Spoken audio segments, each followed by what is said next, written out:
Visitar uma cidade é conhecer a sua história e cultura.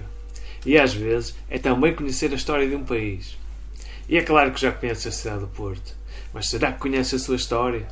O Porto é a casa de algumas das figuras mais emblemáticas da história portuguesa, com histórias que mudaram o rumo de Portugal. E hoje vou falar-vos sobre um rei. Mas este não era um rei qualquer. Este era um homem bravo, um príncipe magnífico, um soldado que lutou por dois países, um autêntico herói. Ele era Dom Pedro IV, rei de Portugal, e Dom Pedro I, imperador do Brasil.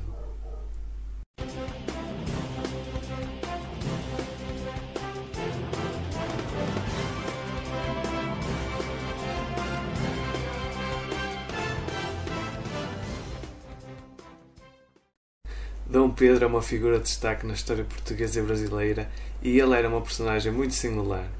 Mas claro que não era perfeito e ainda por cima sofria de epilepsia congénita. Mas Dom Pedro era muito ativo e foi criado como um rapaz de estrebaria, o que fez dele um excelente cavaleiro. E até nadava nu nas praias de Botafogo e Flamengo.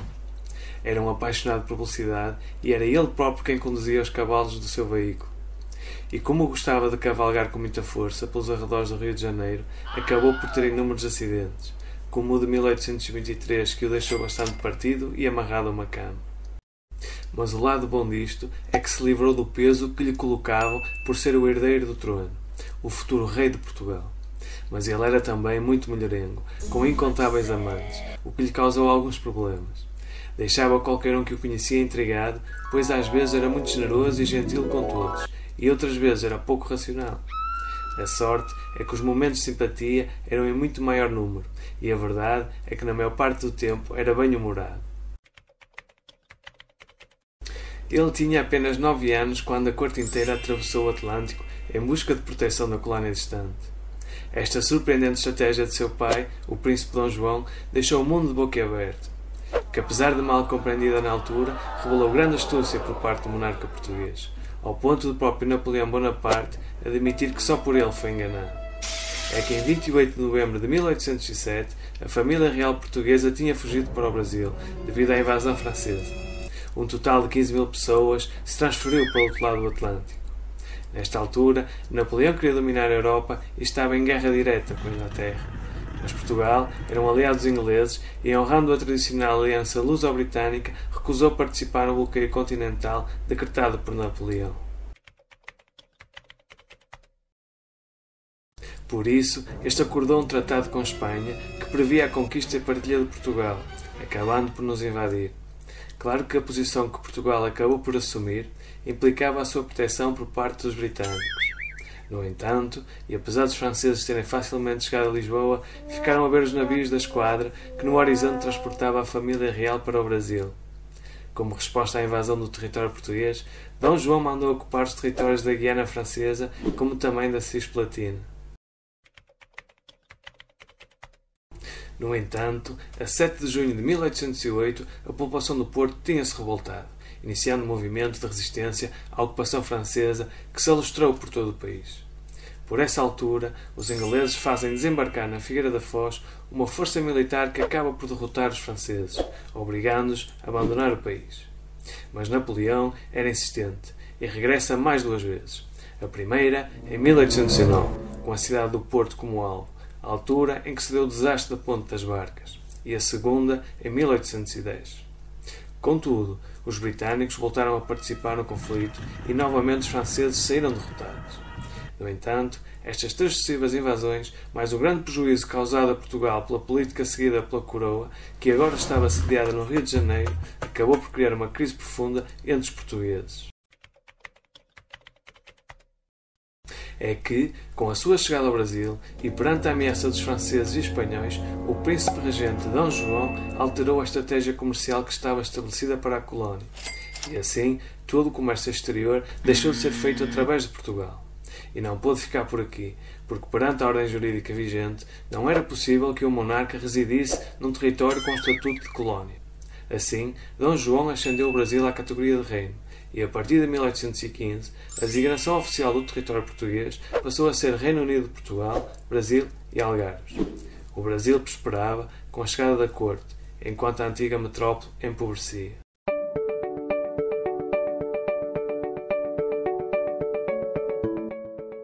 Olá a todos! Venho apresentar-vos a minha app Walking Porto. Esta app é um guia turístico da cidade do Porto, com caminhadas pedestres pelo centro histórico. Com ela, podes caminhar pelas ruas e conhecer os monumentos e as histórias da cidade invicta. Está disponível para telemóvel e tablet, para Android e para iOS. Ao comprares a minha app, estás a apoiar o comércio local e a contribuir para o desenvolvimento deste projeto, que procura promover a história e cultura portuguesa. Porque conhecer uma cidade é conhecer a sua história e cultura. Obrigado e até já!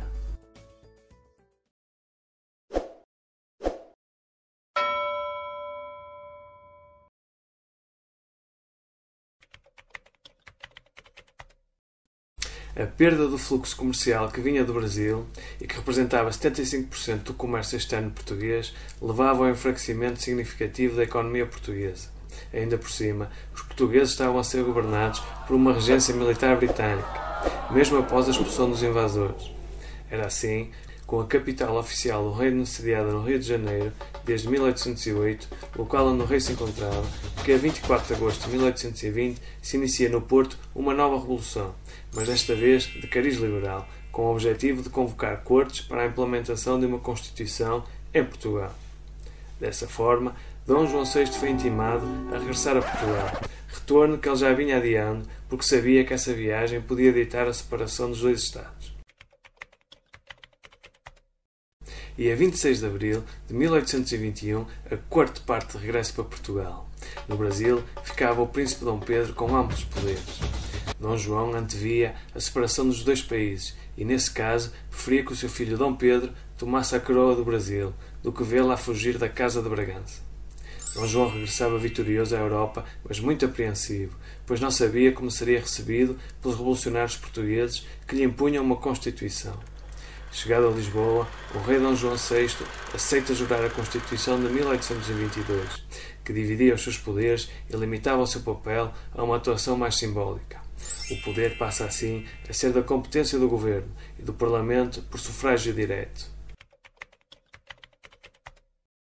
A pouco mais de um ano do regresso da coroa a Portugal e no dia 7 de setembro de 1822, Dom Pedro acaba mesmo por proclamar a independência do Brasil. Ele era um verdadeiro aventureiro e não hesitou em declarar-se brasileiro e lutar contra Portugal pela independência do Brasil. Mas 4 anos depois, a morte de Dom João VI vai dificultar a implementação do liberalismo em Portugal, porque liberais e absolutistas se envolveram em desentendimentos sérios sobre a sucessão real. O herdeiro do trono era Dom Pedro, mas este tinha-se proclamado imperador do Brasil.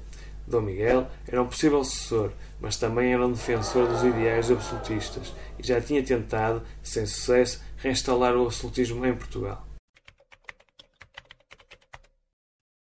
Perante as dificuldades negociais, a solução encontrada passou pela abdicação do trono português por Dom Pedro, em favor da sua filha Maria da Glória. Mas como ela tinha apenas 7 anos de idade e de forma a agradar liberais e absolutistas, Dom Pedro deixou o seu irmão Dom Miguel como regente, até que Dona Maria da Glória atingisse a idade necessária para casarem.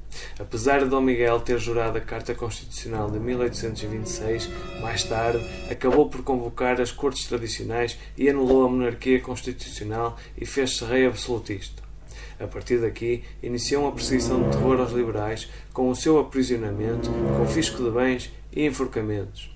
O conhecido terror miguelista levou a que muitos tenham fugido para fora do país, e os que ficaram sofreram da sua ira, como os conhecidos mártires da liberdade, que acabaram enforcados na Praça Nova, na cidade do Porto.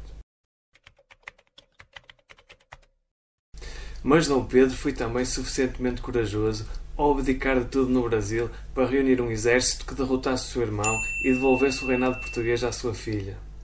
Dom Pedro abdica então do trono brasileiro em favor do seu filho Dom Pedro II do Brasil. Ele lidera um movimento composto pelos liberais exilados que se concentraram na Ilha Terceira nos Açores, o único território português que sobreviveu ao domínio absolutista. O exército libertador começa então a ser organizado e, após a conquista de todo o arquipélago, se prepara para ir desembarcar no continente. A cidade do Porto foi o palco de uma das batalhas mais sangrentas das lutas liberais, onde Dom Pedro teve um papel fundamental. Na verdade, o cerco do Porto foi a batalha que determinou a queda do seu irmão, Dom Miguel.